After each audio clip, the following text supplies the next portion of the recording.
میری زندگی کا مقصد تیرے دین کی سرفرازی، میں اسی لیے مسلمان، میں اسی لیے نمازی۔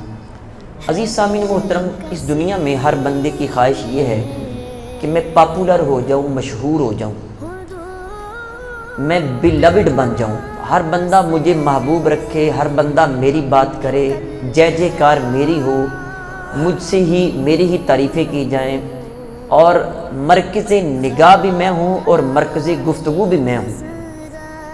آپ کو پتہ ہے یہ جو سیاسی حضرات ہیں لاکھوں کروڑوں روپیہ لگاتے ہیں صرف اس لیے کہ ہم مرکز نگاہ رہیں، لوگ ہم سے محبت کریں۔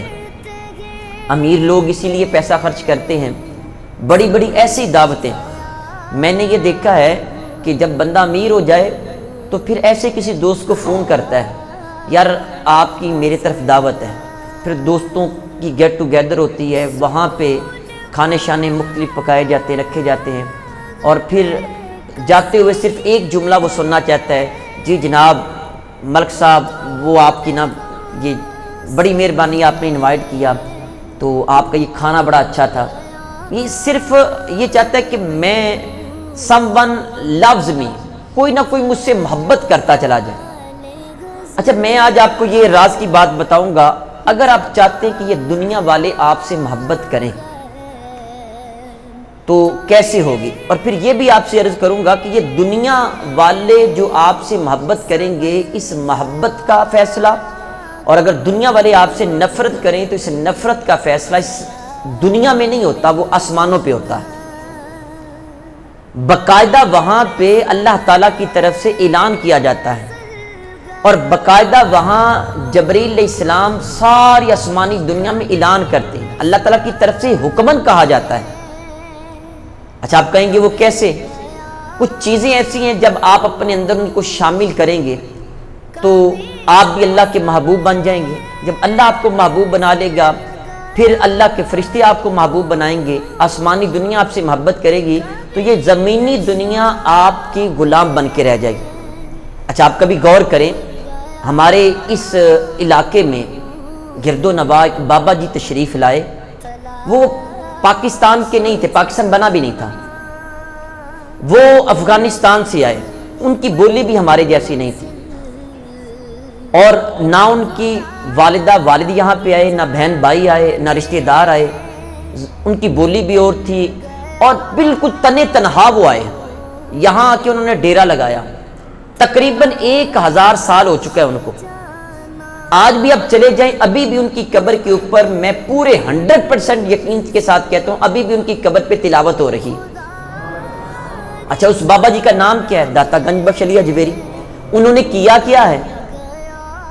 کیا آپ نہیں چاہتے کہ آپ کی قبر کے اوپر بھی ہر نون ان نون، جاننے والا نہ جاننے والا آپ کی قبر پہ آئے، فاتحہ خوانی کرے، وہاں قرآن خوانی کرے اور چلا جائے؟ مجھے بتائے نا بابا جی رحمت اللہ علیہ نے کون سی، داتا صاحب رحمت اللہ علیہ نے الیکشن لڑے تھے، کون سی دولت تھی ان کے پاس؟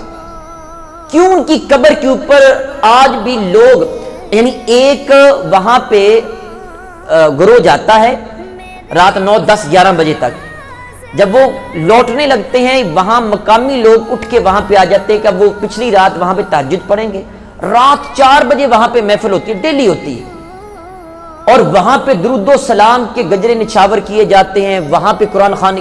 کوئی ایک لمحہ مجھے بتائیں، میں 8 سال وہاں پہ لاہور تعلیم حاصل کرتا رہا، 9 سال تقریباً رہا ہوں، جب بھی گیا ہوں تو ان کی قبر پہ لوگ تلاوت کرتے رہتے۔ وجہ کیا ہے؟ انہوں نے کیا ہے؟ کیا آپ بھی چاہتے کہ آپ کی قبر کے اوپر اس طرح لوگ آئیں؟ آپ کے ساتھ لوگ سلام لینا وہ سعادت سمجھے؟ آپ کے رستے میں لوگ پھول بچھانا اپنے لیے سعادت سمجھے؟ کیا آپ نہیں چاہتے کہ آپ سے بھی کوئی محبت کرے؟ بندہ اچھے بال کس لیے بناتا ہے؟ مجھے کوئی پسند کرے۔ اچھے کپڑے کس لیے پہنتا ہے؟ مجھے کوئی پسند کرے۔ اچھا گھر کس لیے بناتا ہے؟ لوگ میری عزت کریں، لوگ مجھ سے محبت کریں۔ یار کون سا طریقہ ہے کہ جس سے لوگ ہم سے محبت کریں اور ہماری محبت کا اعلان دنیا میں نہیں آسمانوں کے اوپر کیا جائے؟ میرے کریم آقا صلی اللہ علیہ وآلہ وسلم کے ارشاد سنیں، اور پھر وہ کام تو بہت زیادہ ہے، ایک پہلو آپ کے سامنے رکھوں گا، اور جس کی اس امید کے ساتھ کہ آپ اس کو زندگی میں شامل کریں گے، لوگ آپ سے محبت کریں گے۔ آپ وہ چھپ کے کریں گے، مالک کھل کے آپ کی محبت کا لوگوں میں اعلان کرے گا، کر کے دیکھ لیں گے وہ آپ۔ اچھا محبت کا اعلان ہوتا کیسے ہے؟ میرے کریم آقا صلی اللہ علیہ وسلم نے فرمایا کہ دنیا میں بندہ چلتا پھرتا ہو، کھا پی رہا ہے، چل پھر رہا ہے، اپنے معاملات زندگی طے کر رہا ہے، تو آسمانوں کے اوپر اللہ تبارک و تعالیٰ جبریل کو بلاتا ہے، جبریل جی رب جلیل، جبریل جو وہ فلاں دنیا میں بندہ ہے مجھے اس سے محبت ہو گئی ہے، میں اس سے پیار کرتا ہوں، مجھے وہ پسند آ گیا ہے۔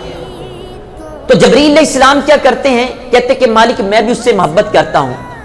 اللہ تعالیٰ فرماتا ہے فَأَحِبَّهُ، جبریل اس سے محبت کرو، فَيَحِبُّهُ جبریل، جبریل اس سے محبت کرنا شروع کر دیتے ہیں۔ بات یہاں رکتی نہیں ہے، پھر جبریل آسمانی دنیا میں اعلان کرتے ہیں یا اہل السماء، او آسمانوں کی دنیا، فرشتے بھی شامل ہیں، حوریں بھی شامل ہیں، کیا کرتی ہیں کہ آسمان کی دنیا اہل سما سنو، وہ جو فلاں فلاں دنیا میں بندہ رہ رکھا ہے، وہ فلاں ملک، فلاں علاقے، فلاں محلے، فلاں گھر میں رہتا ہے، اس بندے سے میرے رب کو پیار ہو گیا ہے، لہذا تم بھی ساری آسمانوں کی دنیا سے محبت کرنا شروع کر دو۔ اچھا ساری دنیا سے محبت شروع کر دیتی ہے۔ اچھا اس محبت کا ہمیں کیسے پتا چلے گا؟ حدیث شریف کے لفظ ہے، میرے کریم آقا علیہ السلام نے فرمایا فَيُودَعُ لَهُ الْقَبُولُ فِي الْأَرْضِ، آسمان کی دنیا جبریل اور جبریل کے رب جلیل جب بندے سے محبت کرنے لگ جاتے ہیں تو پھر اس محبت کی نشانی یہ ہوتی ہے کہ دنیا میں رب کی جتنی بھی خدائی ہے وہ اس بندے سے پیار کرنا شروع کر دیتی ہے،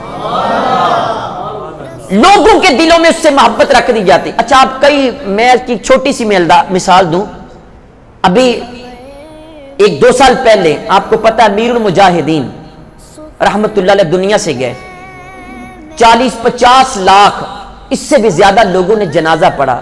کیا انہوں نے کسی کی طرف، وہ پنجابی میں کہتے صدہ بھیجا تھا؟ کوئی کار چھپوائے تھے، کوئی الیکشن لڑا تھا، کوئی دولت مند تھے؟ وہ تو ایک چھوٹی مسجد کے ساتھ وہ چھوٹا سا اجرا ہے جس کے اندر ساری زندگی بسر کر کے چلے گی۔ اور بھائی لاکھوں کی تعداد میں لوگوں نے کہا جنازہ اگلے دن کرواؤ، ہم نے جنازے میں شامل ہونا ہے۔ میں نے تمام مسالک کے لوگوں کو ان کی تقاریر سن کے روتے ہوئے دیکھا ہے۔ وجہ کیا بنی؟ بابا جی نے کیا کیا تھا؟ بابا جی نے رب کے لیے رب کے بندوں کو راضی کیا تھا، رب اور رسول کی بات لوگوں تک پہنچائی تھی، لوگوں کا بھلا کیا تھا، لوگوں کو اللہ کے ساتھ ملایا تھا۔ پھر میرے رب نے کمال کیا، پہلے آسمانی دنیا نے محبت کی، پھر ساری دنیا نے محبت شروع کر دی۔ آپ بھی کر سکتے ہیں یہ والی۔ اچھا اس کا دوسرا پہلو ذرا سنیں، اگر اللہ تعالیٰ کو کسی بندے سے نفرت ہو جائے، بندہ جھوٹ بولتا ہو، دھوکہ دیتا ہو، فراڈ کرتا ہو۔ آج ہمارے 2 طبقے ہیں، ایک طبقہ ہمارا ملازمین کا ہے جو رشوت لینا شروع کر دی، اور ایک طبقہ ہمارا بزنس مین کا ہے جنہوں نے 2 نمبری شروع کر دی۔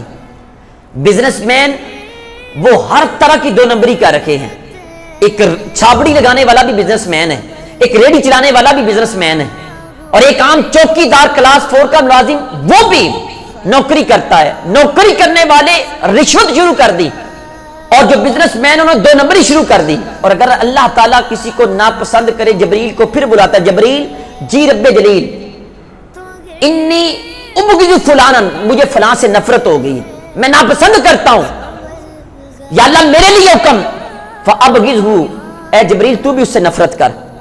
اب جبریل اس سے نفرت کرتے ہیں، آسمانی دنیا میں اعلان کرتے ہیں کہ اے آسمان کی دنیا سن لو، جو فلاں بندہ ہے دنیا میں اللہ کو اس سے نفرت ہو گئی ہے، تم بھی نفرت کرو۔ اچھا اس کا اثر کیا ہوتا ہے؟ دنیا میں لوگ اس سے نفرت کرنا شروع کر دیتے ہیں۔ میں آپ کو ہزاروں مثالیں دے سکتا ہوں، نام لیے بغیر آپ خود ذرا غور کریں۔ کچھ لوگ ایسے امیر بھی ہیں، حسین بھی ہیں، جمیل بھی ہیں، سب کچھ ہے، گھر میں ان کی عزت نہیں ہے، سگی اولاد ان سے محبت نہیں کرتی، حلال کا پیسہ کھلایا ہو تو عزت کرے نا۔ اتنے کروڑوں روپیہ لوگوں میں خرچ کرتے ہیں اور منہ پہ سلام کرتے ہیں، جیسے بندہ گزر جائے اتنی بڑیاں گالیاں دیتے ہیں۔ وجہ کیا ہے؟ کبھی غور کرو، میرے رب نے اعلان کر دیا ہے مجھے اس سے نفرت ہوگی۔ ایسے دنیا میں کیسز ہزاروں موجود ہیں۔ جب اللہ تعالیٰ کی طرف سے کسی کو نفرت کا اعلان کر دیا جائے پھر دنیا والے اس سے محبت نہیں کرتے۔ یہ دیندار کئی لوگ آپ نے دنیا میں دیکھے ہوں گے، سادہ سا بندہ ہے، اس کے پاس بیٹھے ہوئے بندے کو سکون ملتا ہے، بڑے لوگ موجود ہیں. آئیں عزیز سامعین محترم, دنیا کے اندر میں ایک عمل آپ کے سامنے عرض کرتا ہوں توحید کے بعد, آپ بھی اس کو اپنی زندگی میں شامل کریں, اور اس میلاد کی جو محفل ہے اس کا مقصد ہمارا پورا ہو جائے. آپ اپنی زندگی میں ایک عمل شامل کریں, وہ ہے اپنے عمل کو چھپا کے رکھیں. اپنی جتنی بھی نیکی ہے اس کو چھپانے کی کوشش کریں. اچھا, پہلے یہ تھا نیکی کر دریا میں ڈال, اب یہ ہے نیکی کر فیس بک کے اوپر ڈال. رات 3 بجے اٹھ کے دیکھتے ہیں کہ اس پہ لائکس کتنے آئے ہیں, اس کے پہ کمنٹس کتنے آئے ہیں, اس کو شیئر کتنے لوگوں نے کیا ہے. ہم نیکی لوگوں کے لیے کرتے ہیں تو قیامت کے دن اور دنیا میں اللہ تبارک و تعالیٰ اجر نہیں دے گا, وہ دنیا والے آپ کو دیں گے. دنیا والوں نے لائک دے دیا, دنیا والوں نے کمنٹ کر دیا, دنیا والوں نے شیئر کر دیا, اللہ کی طرف سے کچھ نہیں ملے گا. نیکی کر دریا میں ڈال, مطلب یہ نیکی کر اس کو اللہ تعالیٰ کے سپرد کر دو, اس کو چھپا کے رکھو. حضرت زبیر بن عوام رضی اللہ تعالیٰ نے فرمایا کرتے تھے, آپ فرماتے تھے کہ اگر تمہارے لیے ہو سکے زندگی میں کوئی نیک عمل تم نے کیا ہو, اگر ہو سکے اس کو چھپانا تو ضرور اس کو چھپا کے رکھو, کسی کو نہ بتاؤ. اچھا, کبھی زندگی میں کوئی عمل ایسا کر کے اس کو چھپا کے رکھے. نیکی کا دریا میں ڈال, دریا میں دوبارہ چیز نہیں آتی. ایک نیکی کی آپ نے 10 روپے دیے ہیں, اور ہمارے ہاں یہ ہے جب تک 20 لوگوں کو بتائیں گے نہیں, جب 50 تصویریں اتروا کے فیس بک میں نہیں ڈالیں گے, اخبارات میں نہیں لگوائیں گے, تب تک ہمیں سکون نہیں ملتا, پھر اللہ کی طرف سے بھی کچھ نہیں ملتا ہے. اللہ کی محبت چاہتے ہو, اچھا مجھے یہ بتائیں, اللہ آپ کو عطا کرتا ہے, کیا اللہ تعالیٰ نے کبھی کسی کو بتایا؟ آپ کو اللہ تعالیٰ کی طرف سے نعمتیں, رحمتیں, عظمتیں ملتی ہیں, کیا کبھی کہیں بور لگا ہو اللہ کی طرف سے کہ فلاں بندے کے اوپر میں نے یہ احسانات کیے؟ کبھی نہیں ہوا. تم بھی یہ صفت اپنے اندر پیدا کرو, کسی کے ساتھ نیکی کرو, نیکی کر کے دریا میں ڈال دو, بھول جاؤ. کوئی ایک عمل کر کے اس کا اجر اللہ سے مانگو, دنیا دار سے نہ مانگو, ایون کہ اپنے بیوی بچوں کو بھی نہ بتاؤ. کبھی اپنی زندگی میں ایک عمل ایسا شامل کر کے دیکھو, آج یہ تہیہ کر کے جائیں, کوئی ایک عمل آپ اپنی زندگی میں شامل کریں, کسی کو نہ بتائیں, وہ یا آپ کو پتا ہو یا آپ کے رب کو بتاؤ. تیسرا, کسی بندے کو پتا نہ ہو, پھر دیکھنا غیب کی طرف سے میرے رب کی مدد کیسے آتی ہے, آپ کے دل کو سکون کیسا ملتا ہے, کبھی کر کے دیکھ لیں آپ. اچھا, میں اب آپ کے سامنے چند ایک باتیں عرض کروں گا جس سے آپ کے دل کو تسلی ہوگی کہ واقعی ہمارے بزرگ ایسے کیا کرتے تھے. حضرت عمر فاروق اعظم رضی اللہ تعالیٰ عنہ, آپ نے دیکھا کہ حضرت ابو بکر صدیق جب آپ خلافت میں متمکن ہوئے تو آپ صبح فجر کی نماز پڑھا کے جنگل کی طرف چلے جاتے. آپ بڑے حیران ہوئے, یار یہ ادھر کیوں چلے جاتے ہیں؟ آپ نے ایک دن تہیہ کیا کہ میں ان کے پیچھے جاؤں گا, دیکھوں گا کہ یہ کیا کرتے ہیں. اچھا, آپ اس کے پیچھے گئے, جا کے ایک چٹان کے پیچھے چھپ کے بیٹھ گئے. حضرت ابو بکر صدیق گھر میں داخل ہوئے, کچھ دیر وہاں رکے, اس کے بعد واپس چلے گئے. حضرت عمر فاروق اعظم آپ چپکے سے اس گھر میں داخل ہوئے, جا کے دیکھا کہ ایک نابینا عورت ہے اور اس کے بچے ہیں.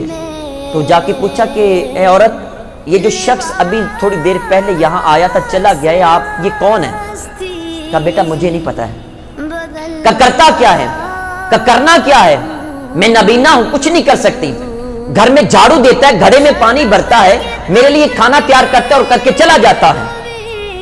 وقت کا بادشاہ حضرت ابو بکر صدیق رضی اللہ تعالیٰ عنہ, عمر فاروق اعظم رضی اللہ تعالیٰ عنہ کہتے ہیں کہ بھائی ابو بکر, بڑا مشکل میں ڈال دیا تم نے اپنے آنے والے خلفاء کو, ہم کیا کریں گے؟ اتنا عظیم وقت کا بادشاہ کسی کے گھر میں جائے, کسی کو بتائے پتہ نہیں. اچھا, اس کے بعد آگے چلیں, جب حضرت عمر فاروق اعظم کا دور آیا, حضرت طلحہ بن عبید رضی اللہ تعالیٰ عنہ کہتے کہ میں نے دیکھا کہ رات کے وقت حضرت فاروق اعظم رضی اللہ تعالیٰ کسی گھر میں جاتے ہیں اور پھر تھوڑی دیر رکتے ہیں, پھر واپس چلے جاتے ہیں. کہتے میرے دل میں چور آیا, میں نے کہا کہ تحقیق تو کروں کہ امیر المومنین اس گھر میں کیوں جاتے ہیں. حضرت طلحہ بن عبید کہتے ایک دن میں رات چھپ کے میں نے دیکھا وہ گھر میں گئے, واپس چلے گئے, میں بھی اس گھر میں چلا گیا. میں جا کے کیا دیکھتا ہوں کہ وہاں ایک بڑھیا نابینا عورت ہے, وہ اٹھ بھی نہیں سکتی ہے. تو میں نے جا کے پوچھا کہ بھائی یہ جو شخص آیا تھا کون ہے؟ کہا مجھے نہیں پتا. اور بھائی 22 لاکھ مربع میل پہ حکومت کرنے والا بادشاہ ایک گھر میں جاتا ہے, کسی کو نہیں بتاتا ہے. اچھا, جب وہاں گئے پوچھا کہ یہ کرتا کیا ہے, اس نے کہا کرنا کیا ہے, گھر میں جھاڑو دیتا ہے, پانی بھرتا ہے, روٹی پکاتا ہے, اور اس سے بڑھ کے ایک عمل یہ ہے کہ جو میں نے پیشاب وغیرہ کیا ہوتا ہے وہ برتن باہر جا کے صاف کر کے پھر گھر میں لا کے رکھ دیتا ہے۔ 22 لاکھ مربع میل پہ حکومت کرنے والے بادشاہ کا یہ عالم اپنے عمل کو کتنا سیکرٹ رکھتے ہیں، کتنی سیکریسی ہے، کتنا چھپا کے رکھتے ہیں۔ وہ لوگ عظیم تھے، وہ اللہ سے اجر مانگتے تھے، بندوں سے نہیں مانگتے تھے۔ ہم بڑے نادان ہیں، ہم نمازیں بھی پڑھتے ہیں لوگوں کو دکھانے کے لیے۔ میں آپ سے عرض کروں، اگر کسی بندے نے نماز اس نیت سے پڑھی، سر پہ ٹوپی امامہ رکھا کہ لوگ مجھے نمازی کہیں گے، پتہ چلے گا میں نماز پڑھ کے وہ نماز قبول نہیں ہوتی ہے۔ بھائی اپنے عمل کو چھپا کے رکھیں۔ حضرت عمر فاروق اعظم رضی اللہ تعالیٰ عنہ آپ ایک مرتبہ رات کے وقت گشت کر رکھے تھے، تو جب وہاں مدینہ شریف سے باہر گئے، دیکھا کہ ایک شخص رو رہا ہے اونچی اونچی آواز میں۔ تو آپ نے پوچھا یہ کیوں پریشان بیٹھے ہو یہاں؟ اتنے میں ایک خانمے کے اندر سے ایک عورت کے بھی آہو بکا کی آواز آئی۔ پوچھا یہ کون ہے؟ اس آدمی نے کہا کہ آپ کو اس سے غرض؟ آپ نے فرمایا بتاؤ ہوا کیا ہے؟ مجھے غرض ہے، مجھے کام ہے۔ کہا بات یہ ہے کہ میری بیوی حاملہ ہے، بچے کی ولادت کا وقت قریب ہے، ہمارے پاس کھانا بھی نہیں ہے، پیسے بھی نہیں ہے، مددگار بھی نہیں ہے۔ حضرت عمر فاروق اعظم رضی اللہ تعالیٰ نے فرمایا رکو یہاں۔ اب سیدھے گھر گئے، اپنی بیگم کو سب کچھ بتایا، کہا کہ اللہ تعالیٰ نے ایک نیکی تمہارے مقدر میں لکھ دی۔ اچھا آپ نے اسے کہا کہ ضروری سامان پکڑو، اور خود کیا کیا، ایک بڑا توڑا لیا، بوری لی، اس کے اندر ایک چولہا رکھا اور اس کے اندر آپ نے کھانے پینے کا سامان رکھا، لکڑیاں رکھی، اور خود وہ بوری اپنے کندھے پہ اٹھائی اور اٹھا کے وہاں چلے گئے۔ جب وہاں گئے، جا کے آپ نے اپنی بیگم کو فوراً خیمے میں بھیج دیا، وہ جا کے ان کی مدد کرنے لگی۔ چونکہ بچے کی ولادت کا وقت قریب تھا، تو حضرت عمر فاروق اعظم نے خود چولہا وہاں پہ رکھا، لکڑیاں جلانا شروع کر دی، ہنڈیا اوپر رکھ دی۔ راوی کہتے ہیں میں نے اپنی آنکھوں سے دیکھا جب آپ آگ جلا رکھے تھے تو وہاں اٹھنے والا دھواں آپ کی داڑھی مبارک سے گزر گزر کے جا رہا تھا۔ کہتے ہیں یہ میں منظر اپنی آنکھوں سے دیکھا۔ جب ہنڈیا پک گئی، اتنی دیر میں خیمے کے اندر سے آواز آئی امیر المومنین مبارک دے اپنے دوست کو، اللہ تعالیٰ نے بیٹے کی نعمت عطا کی ہے۔ بندے نے سنا تو تھر تھر کانپنے لگا، وہ بیٹھا تھا گھسٹ کے پیچھے چلا گیا، کہنے لگا حضرت آپ فاروق اعظم ہیں؟ آپ نے فرمایا ہاں میں ہی امیر المومنین ہوں، حضرت مجھے معاف کر دے، میں نے گستاخی میں بڑی سخت باتیں کی ہیں۔ ہم تو وہاں سے چلے آپ کی مدد لینے کے لیے، اور آپ کے ساتھ یا کہ میں نے بدتمیزی کر دی۔ آپ نے فرمایا پریشان نہ ہو، پہلے جا کے اندر کھانا دے کے آؤ۔ جب کھانا اندر سے کھا لیا، پھر کہا کہ بقیہ کھانا کھا لو، اور جب صبح طلوع ہوگی تم اپنے بچوں کو لے کے میرے دربار میں آ جانا، بیت المال میں سے تمہارا وظیفہ بھی لگا دوں گا، تمہارے کھانے پینے کا انتظام بھی کر دوں گا۔ مجھے بتائے رات کی تاریکی میں کسی کو بتایا عمل آپ؟ ہمارے ہاں یہ ہے کہ ہم نیکی بعد میں کرتے ہیں، ڈنڈورا پہلے پیٹنا شروع کرتے پورے معاشرے میں، ہمیں اجر کہاں سے ملے؟ آپ اپنی زندگی میں کوئی عمل ایسے رکھیں جن کا اجر اللہ تعالیٰ آپ کو دے۔ اور میں پھر آپ سے یہ پورے وثوق کے ساتھ میں میرے رسول پہ بیٹھ کے عرض کرتا ہوں، آپ اپنے اعمال کو چھپا کے رکھیں۔ اگر آپ لوگوں کو دکھائیں گے، لوگ آپ کو اپریسیشن دیں گے، تعریف آپ کی کریں گے، لیکن وہ ایک حد تک ہوگی۔ لیکن یقین مانیں جن عملوں کو آپ چھپا کے رکھیں گے، اللہ سے اجر مانگیں گے، اللہ تعالیٰ آٹومیٹکلی لوگوں کے دلوں میں آپ کی محبت کو ڈال دے گا۔ حضرت امام حسین رضی اللہ تعالیٰ عنہ کے لگتے جگر حضرت امام زین العابدین رضی اللہ تعالیٰ عنہ، آپ جب یہ واحد شہزادے جو میدان کرب و بلا میں سلامت رکھے تھے، باقی سارے شہید ہو گئے، تو حضرت امام زین العابدین رضی اللہ تعالیٰ عنہ آپ پھر ساری زندگی عبادت کرے۔ زین العابدین عبادت کرنے والوں کی زینت تھے۔ امام سجاد بھی کہا جاتا، بہت زیادہ سجدے کرتے تھے۔ کربلا کے بعد آپ کے بیٹے امام باقر آپ سے پوچھتے ہیں ابا جان کیا بات ہے؟ میں جب بھی دیکھتا ہوں پانی کا گلاس آپ کے سامنے آتا ہے، آپ کی آنکھوں سے آنسوؤں کی جھڑیاں لگ جاتی ہیں۔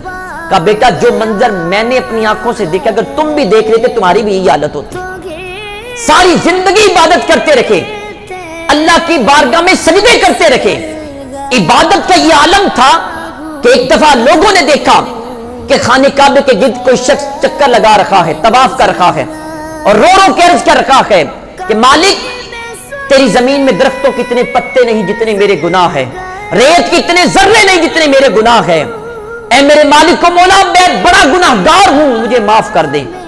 لوگ کہتے ہیں کہ ہمارے طوافوں کے اندر وہ ہلچل مچ گئی، ہم خود کہنے لگے یا اللہ یہ بڑا گناہ گار، اس کے گناہوں کو معاف کر دے۔ اچھا وہ دعائیں کرتے کرتے شخص یکدم گرا اور گر کے بے ہوش ہو گیا.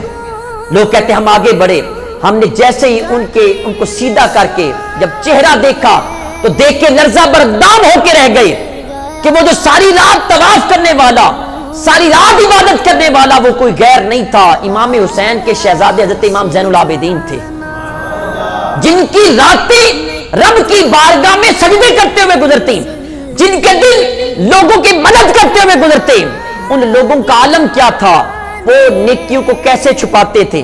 جب حضرت امام زین العابدین رضی اللہ تعالیٰ عنہ آپ کی وفات ہوئی, آپ فوت ہوئے, آپ کا وصال ہوا, تو لوگ آپ کو غسل دینے لگے. جب غسل دینے لگے تو دیکھا کہ آپ کی پیٹھ کے پیچھے نشانات ہیں, اور نشانات کون سے, وہ جو وزن اٹھا اٹھا کے پیچھے نشان پڑ جاتے وہ والے نشان تھے. کبھی آپ یہ جو لوگ پانڈی حضرات ہیں جو منڈیوں میں کام کرتے ہیں, ادھر سے ٹرک سے سامان اٹھایا, ادھر جا کے رکھا, ادھر سے اٹھایا, ادھر جا کے رکھا, کسی کے رکشے پہ لوڈ کر دیا, ان کی یہاں پشتیں دیکھ لیں وہ سخت ہو جاتی ہیں سامان اٹھا اٹھا کے. تو انہوں نے دیکھا کہ پیچھے نشانات ہیں, اور یہ نشان تو کسی مزدور کے ہو سکتے ہیں, اور آپ تو مزدوری کرتے نہیں تھے, یہ نشانات کہاں سے آ گئے. اچھا لوگوں کے اندر یہ ایک مہمہ تھا, یہ ایک ایسی بات تھی جو حل نہیں ہو رہی تھی. اب لوگوں نے غسل دیا, کفن دیا, آپ کو دفن کر دیا. دفن کرنے کے بعد جب اگلا دن آیا, دیکھا کہ سینکڑوں کی تعداد میں کچھ بیوہ, کچھ طرح کی یافتہ عورتیں آپ کے دروازے پہ آ کے رو رکھی ہیں, کہتے کہ پہلے ہمارے سر کے تاج وہ دنیا سے نہیں گئے تھے, اصل آج بیوہ آج ہم ہوئی ہیں جب امام زین العابدین اب دنیا سے چلے گئے. جب تحقیق کی تو پتا چلا کہ رات کی تاریکی میں امام زین العابدین آپ بوری میں سامان باندھتے, اپنے کندھے پہ اٹھاتے, کسی بیوہ کے گھر میں چھوڑ کے آ جاتے. ساری زندگی کسی کو پتا نہیں چلنے دیا, ساری زندگی نیکیوں کو چھپا کے رکھا, ساری زندگی عملوں کو چھپا کے رکھا. نیکی کر دریا میں ڈال, مخفی عبادت کرتے تھے, چھپا کے رکھتے تھے اپنے اعمال کو. دوستو آج ہمارے اعمال چھپے ہوئے نہیں ہیں. میرے کریم آقا صلی اللہ علیہ وسلم نے فرمایا تھا کہ مجھے اپنی امت پہ شرک کا خوف نہیں ہے, مجھے یہ خوف ہے کہ یہ آپس میں مقابلے بازی میں پڑ جائیں گے اور ریاکاری میں پڑ جائیں گے. آج وہ کام شروع ہو چکا ہے. جب تک ہم کوئی کام کر کے فیس بک پہ نہ ڈالیں, لوگوں کو نہ بتائیں, لوگوں سے اپنی تعریفیں نہ کروائیں, تب تک ہمیں سکون نہیں آتا ہے. میں آپ سے عرض کروں, 1 روپیہ بھی آپ نے کسی کو دینا ہے تو کبھی اس کو چھپا کے دے کے دیکھیں. میرے کریم آقا صلی اللہ علیہ وآلہ وسلم نے فرمایا کہ اللہ تبارک و تعالیٰ کے غصے کو ٹھنڈا کرنے والا ایک کام ہے, اللہ کے غصے کو ٹھنڈا کرنے والا ایک کام ہے. فرمایا کہ وہ یہ ہے کہ آپ اس ہاتھ سے کسی کو دیں, اس ہاتھ کو پتہ بھی نہ چلے, چھپا کے صدقہ دیں. نہ دینے والے کو پتا ہو کہ میں کس کو دے رہا ہوں, نہ لینے والے کو پتا ہو کہ میں کس سے لے رہا ہوں. کبھی ایسی نیکی کر کے دیکھ. وہ پچھلے دنوں میں نے خبر پڑھی, کسی ملک کے اندر انہوں نے ایسا کیا کہ ایک چوک تھا, وہاں وہ رات کے وقت لوگ آتے, اگر کسی کے پاس کوئی فریج ہے تو وہ وہاں پہ جا کے کھڑی کر کے چلا جاتا. اچھا جس کو ضرورت ہوتی, لائٹیں آف ہوتی ہیں, جس کو ضرورت ہوتی وہ آتا ہے, آ کے وہاں سے وہ فریج اٹھاتا ہے, اٹھا کے لے جاتا ہے. نہ دینے والے کو پتا کہ میں کس کو دے رہا ہوں, نہ لینے والے کو پتا کہ میں کس سے لے رہا ہوں. صرف اللہ تعالیٰ کی ذات کو پتا ہے اور کسی کو نہیں پتا. کبھی آپ بھی اپنے رشتہ داروں میں اس طرح کر کے دیکھیں. اچھا ہمارے ہاں یہ ہے کہ جب تک ہم دکھلاوا نہ کریں, ہم کسی کے گھر میں جائیں, مہمان جاتے ہیں بن کے, تو جب تک پوری فیملی کے سامنے اینڈ پہ دکھلاوا کر کے چھوٹے بچے کو 2000 روپیہ اس طرح بائی نکال کے دینا, تب تک ہمیں سکون نہیں ملتا. وہ بیچاری بہن جو ساری زندگی بھائی کے لیے اپنی جان تک قربان کرنے کے لیے تیار رہتی ہے, وہ جب اپنے گھر چلی جاتی ہے, اب وہاں بھی جا کے ہم شو بازی کرتے ہیں, اپنے رشتہ داروں کو دیکھ کے پھر ان کا مذاق بناتے ہیں. وہ بیچارے مجبور ہوتے ہیں. بھائی کبھی چھپا کے کام کرنا شروع کرو, کبھی رات کی تاریکی میں اٹھ کے جب کوئی نہ دیکھ رہا ہو, پھر اللہ کی بارگاہ میں کبھی سجدہ کر کے دیکھیں, کبھی تہجد کی نماز پڑھ کے دیکھیں. یہ وہ عمل آپ کے سامنے عرض کر رکھا ہوں جس عمل کو کرنے کی وجہ سے کریں گے آپ, چھپائیں گے آپ, تو آپ کی محبت کا فیصلہ آسمانوں پہ اللہ کی ذات خود کر دے گی. کبھی کر کے دیکھیں. عزیز سامعین محترم, یہی میلاد شریف کا آج درس ہے. اپنی زندگی میں مخفی عبادت کو شامل کریں۔ نوافل فرض مسجد میں پڑھنے کا حکم ہے، نوافل نماز کے لیے حکم یہ ہے کہ آپ گھر میں چھپ کے پڑھیں، 2 پڑھیں، 4 پڑھیں، 8 پڑھیں، 10 پڑھیں، کوئی بھی کام اس کو چھپا کے کریں، نیکی والا کام چھپا کے کریں۔ یقین مانیں اس میلاد شریف کے آج کے دن کو یاد رکھ کے اگلے سال آپ 21 اکتوبر کو دیکھنا کہ آپ کی زندگی میں کتنی بڑی تبدیلی اور چینج آتی ہے۔ کبھی چھپا کے عمل کر کے دیکھیں، اللہ تعالیٰ آپ کو